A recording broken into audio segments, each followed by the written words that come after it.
Hi Smirconishers, welcome back to smirconish.com. This is the Editor's Report, and I'm your editor, Gili. I hope you guys had a good week among all the chaos that's going on in the world, and I just want to remind everybody to listen to each other because we could learn a lot from each other in this period of very quick growth and transformation and change. And even though it's uncomfortable and scary, if we listen to each other, we might actually end up better on the other side of all of this. As you know, every week I highlight some of the best critical thinking original content at smirconish.com. So, as I do every week, let's get right into it.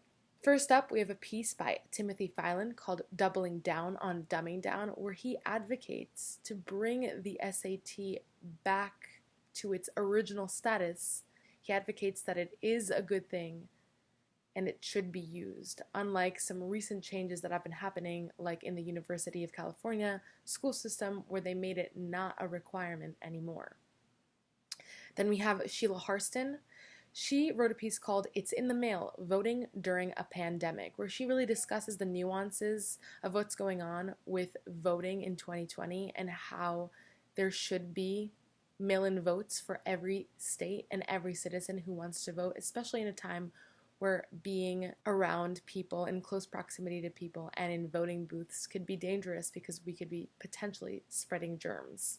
Then we have Jay Paul, who wrote a piece called America's Misunderstanding of Free Speech is Exacerbating Our Political Divide, where he discusses how the First Amendment actually has some more limitations than most Americans think, and how it is important that we use our free speech, but correctly and legally, especially on Twitter, with the recent events where Twitter has put up comments on President Trump's tweets concerning their content and how the content he is tweeting is against their rules. Then we have Fred Gustafson, who wrote a piece called Racism and Education, where he discusses how the education system throughout history and through teaching history has kind of embedded a lot of biases and discriminations into the education system, and how rooting out racism needs to start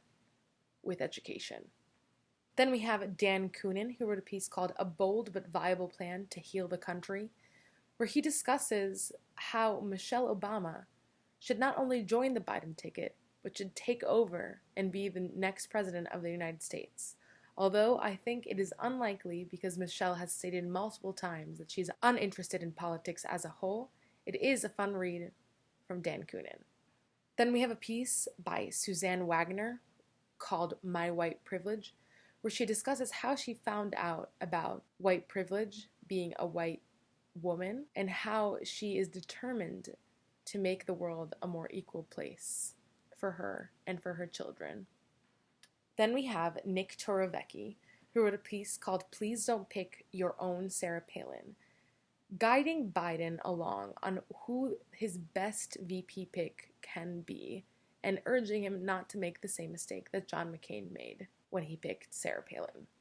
Then lastly, we have Katherine Asante, who wrote A Familiar Feeling, discussing how she graduated right after 9/11 and how that changed the world in her eyes and for her class, and how she connects with the class of 2020 graduating in a global pandemic. And lastly, we have Richard Rosenbloom, who wrote a piece called We Can't Breathe, where he discusses the murder of George Floyd and the recent events that have been taking place throughout the past 2 weeks, whether it be the protests and kind of the national sentiment about what's going on.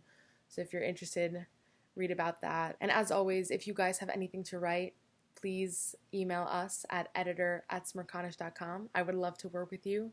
We really want to encourage you to write. If you have an opinion, just make sure it is not defamatory and that it makes people critically think and listen to each other, because that is really what we need at this time. Don't forget to tune in to Smirconish at CNN at 9 a.m. on Saturday morning, tomorrow morning, and every weekday from 9 to 12 in the morning for the Michael Smirconish radio program, on SiriusXM.